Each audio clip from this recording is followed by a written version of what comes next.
Avec la prochaine question. La deuxième partie de notre interview, on parlera de la situation politique actuelle au Cameroun.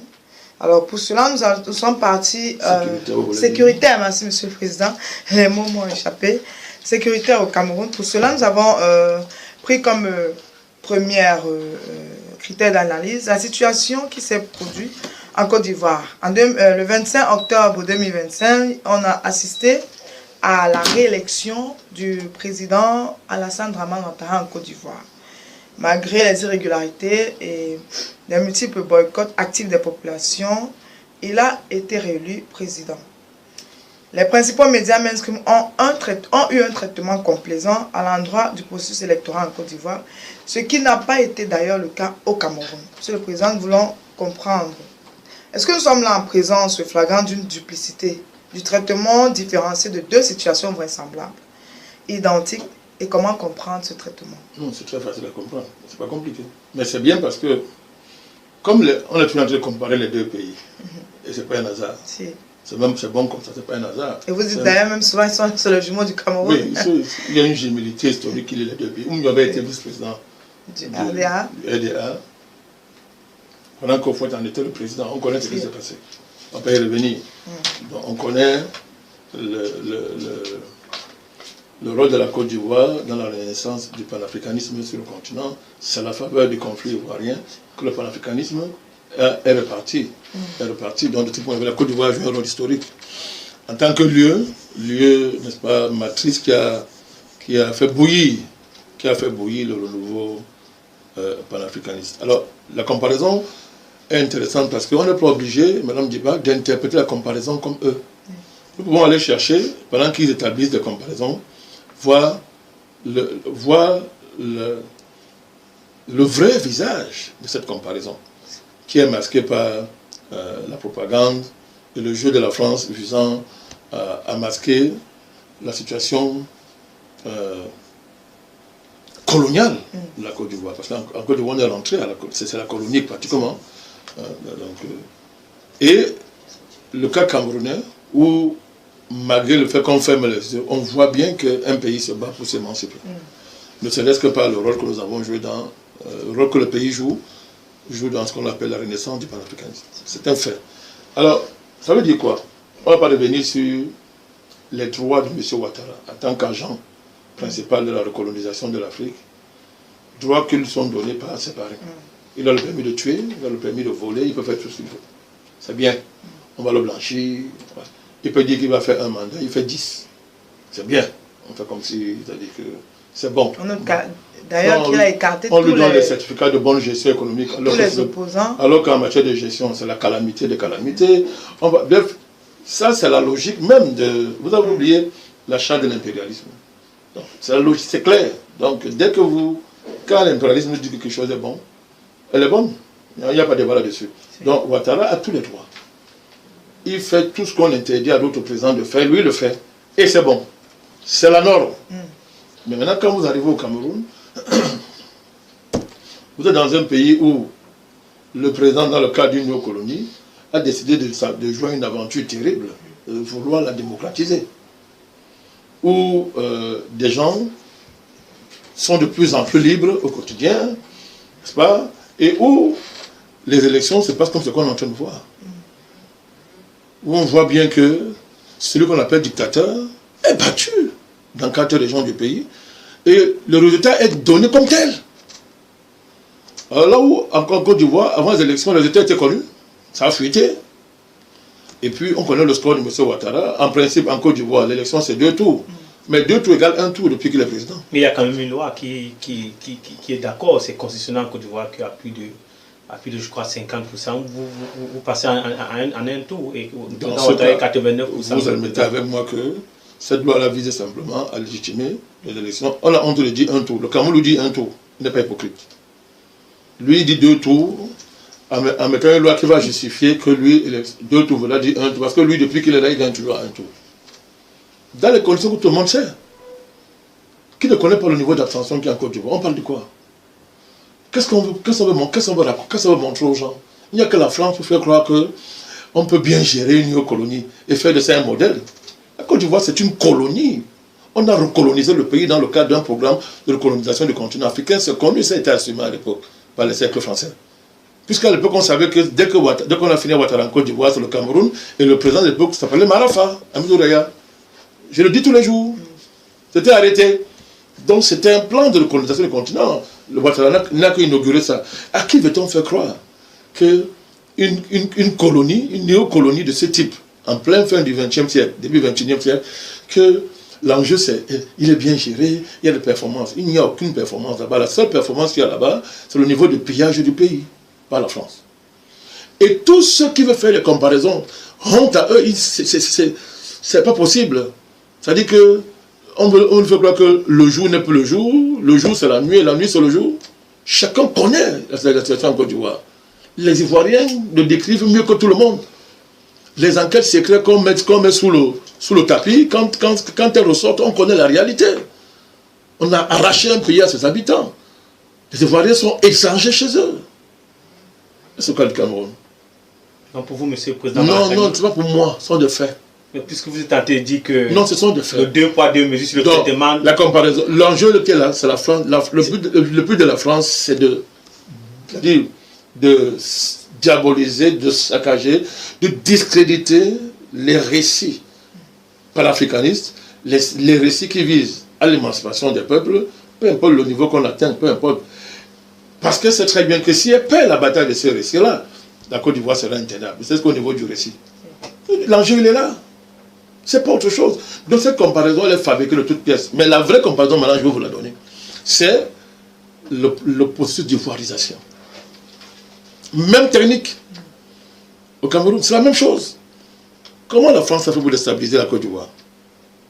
Comment elle a fait? Ça a été de créer une guerre civile. Matérialisée par une ligne d'interposition séparant le nord et le sud.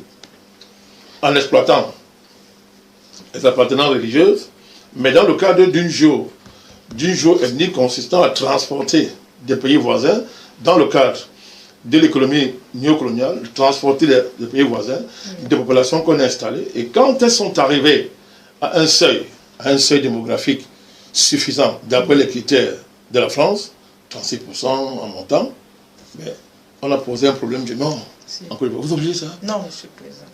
Monsieur votre Premier ministre, dans son premier interview, qu'est-ce qu'il a fait? Il a répondu clairement qu'il y a un problème du Nord en Côte d'Ivoire. Ça venait d'où? Quand on a créé un problème du Nord au Cameroun, non? Si, monsieur le président. Ben, on parle de quoi? Donc, vous revenez au Cameroun, c'est la même chose qui est en train de se passer. Quelques nuances près. Mais comme dans le cadre économique, on n'a pas pu réussir au Cameroun, dans le cadre d'économie des plantations, le transfert des populations étrangères, comme ça a été fait en Côte d'Ivoire, ben, la chose est très simple. On ne change pas de méthode. Comment faire pour arriver à une ligne d'interposition au Cameroun? C'est-à-dire comment faire, parce que la condition de l'évaluation, c'est qu'on sépare d'abord le pays en deux. Comment faire? Donc, ça, la France se gratte les cheveux matin, midi, soir pour arriver à ça. Donc, Boko Haram est venu, on a réussi avec l'appui de nos eaux à créer un clivage francophone, anglophone, mais cela n'a jamais débouché sur une ligne d'interposition qui permet à ce que la France, avec la communauté internationale d'assassins et de criminels, de venir prendre acte que le pays est directement divisé en deux et d'organiser un processus qui permet d'arriver au pouvoir d'un pion des pions. Voilà. Au Cameroun, on le sait ça. Vous voyez comment on a créé devant vous un clivage nord-sud. C'est là devant vous, mais on l'a activé d'une manière pas possible. Avec un discours qui vous dit que non, depuis 1960, il y a une répartition démographico-électorale qui est établie. On dit que non, depuis 1960, le Nord c'est 40%, ça n'a jamais changé. Hein. C'est 40% d'électorat, sans faire une bagarre d'élection au Cameroun. Et à partir de là, les élites qui jouent à ce jeu dans ces régions du pays vous ont dit que non, vraiment, remettons-nous le pouvoir, rien ne se fera sans nous. On sait que aujourd'hui, on voit comment ces élites-là, si on prend le cas de Guiba et Guitama, qui fait semblant d'évoluer, ben à quelle heure? À quelle heure? Mais on a chauffé ça. Pendant qu'on dit que non, à tout prix, on va bien nous revenir. Donc actuellement, vous tentez de dire aux Camerounais que le Cameroun est en train de faire face d'une déstabilisation, une forme d'ivoirisation du Cameroun à partir du Nord. J'ai été le premier à dire depuis que c'est la guerre. Dès le 12 octobre, j'ai dit que le Cameroun est en guerre. C'est le seul qui l'a dit depuis le 12 octobre. J'ai dit depuis. Je n'ai jamais analysé cette crise électorale comme les autres. J'ai dit le Cameroun est en guerre. Et qu'est-ce qu'on voit aujourd'hui?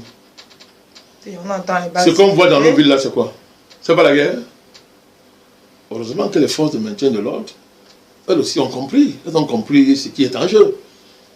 Ils ont bien compris. Et ils gèrent ça avec un professionnalisme extraordinaire. Une fois de plus, je voudrais les saluer de toutes mes forces. Et les remercier pour ce qu'ils sont en train de faire. Parce que tout était préparé. Qui est bain de sang, justification d'un émoi international qui crée les conditions d'une mise en orbite du Cameroun dans le sens d'imposer même des lignes d'interposition imaginaires, à défaut de les rendre réelles, qui vont mettre le gouvernement camerounais et la nation à la table des accusés de la communauté internationale. Et du coup, internationaliser ce problème. Vous savez que quand on internationalise un problème, c'est terminé. Même si vous avez des puissances alliées, désormais, les débats vont se faire dans le cadre de cette internationalisation. Vous sortez de là en étant dépouillé. Le but, il est là, et c'est la démarche de la France. C'est la France qui est au fond de cette affaire. Je m'en fiche des marchés diplomatiques. Est-ce que vous pouvez nous donner quelques indices que c'est la France, Monsieur le Président? Vous voulez que je l'analyse? Qui était l'acteur principal de la France en Côte d'Ivoire? C'était qui? C'était la France. Alors, au Cameroun, quel est l'acteur principal? C'est qui le patron du franc CFA? C'est qui le patron du franc CFA? C'est la France, Monsieur le Président. Qui est le patron de Boko Haram? C'est qui le patron de Boko Haram? C'est nous qui posons les questions, Monsieur le Président. Bon, ok, je ne les pose pas, je les pose à moi-même. Dans le Nozo, n'a-t-on pas retrouvé la France? Oui, si, on l'a retrouvé. Toute l'infrastructure qui déstabilise le Cameroun aujourd'hui, les influenceurs, etc., toute cette infrastructure est logée où? Le quartier général, c'est où? C'est en France. On peut continuer. Donc, la France est en première ligne. Elle est en première ligne. Elle a beau masquer ce qu'elle veut faire, mais elle est en première ligne. Vous prenez le suivi médiatique. C'est qui? C'est la France. Donc, pour dire qu'elle est, quand on parle du Cameroun, demandez quelle preuve la France a dans sa affaire, c'est vraiment perdre du temps aux gens. Elle est impliquée par l'histoire, et historiquement, elle a organisé l'État camerounais dans le sens que si un jour on veut s'émanciper, on va voir la France en face de nous. Dès qu'un pays africain, ancienne colonie française, veut s'émanciper, elle a affaire à la France immédiatement là. Ce n'est même pas un débat. C'est-à-dire qu'il n'y a pas de débat. La France est immédiatement impliquée. Donc on y est. On y est. Donc la France est en première ligne. Donc pour continuer à parler à revenir sur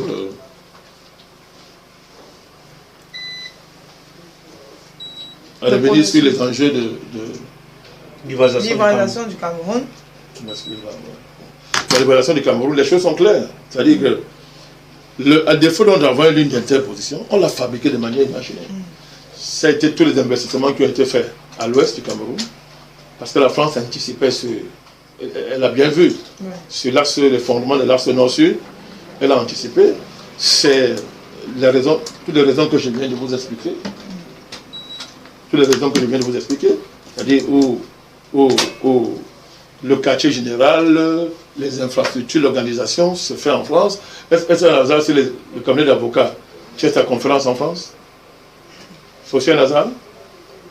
Ne pensons pas. La plupart des acteurs qui sont en première ligne dépendent de la France. M. Mbembe, qui a donné les ordres pour qu'on tue les préfets, qu'on attaque les préfets, les policiers, qu'on attaque les bâtiments administratifs. Ce n'est pas l'employé de Macron dans le cadre du sommet France-Afrique. Tout ce qui se passe là, ce sont les résolutions du sommet France-Afrique. Donc l'agenda est écrit, c'est clair. D'abord, un des candidats à l'élection présidentielle, c'est un ancien, quelqu'un qui était là-bas au sommet France-Afrique. Monsieur qui s'appelle qui, le candidat du PAL. Carton. Vous ne parlez que lui. Monsieur le Président, nous voulons mettre à disposition les propos de Mbembe. Oui, c'est très important de rappeler ça. Il dit, si à présent les Camerounais veulent sortir des ténèbres de la tyrannie et des affres d'une affrérante corruption, ils devront se lever et accomplir 3 gestes.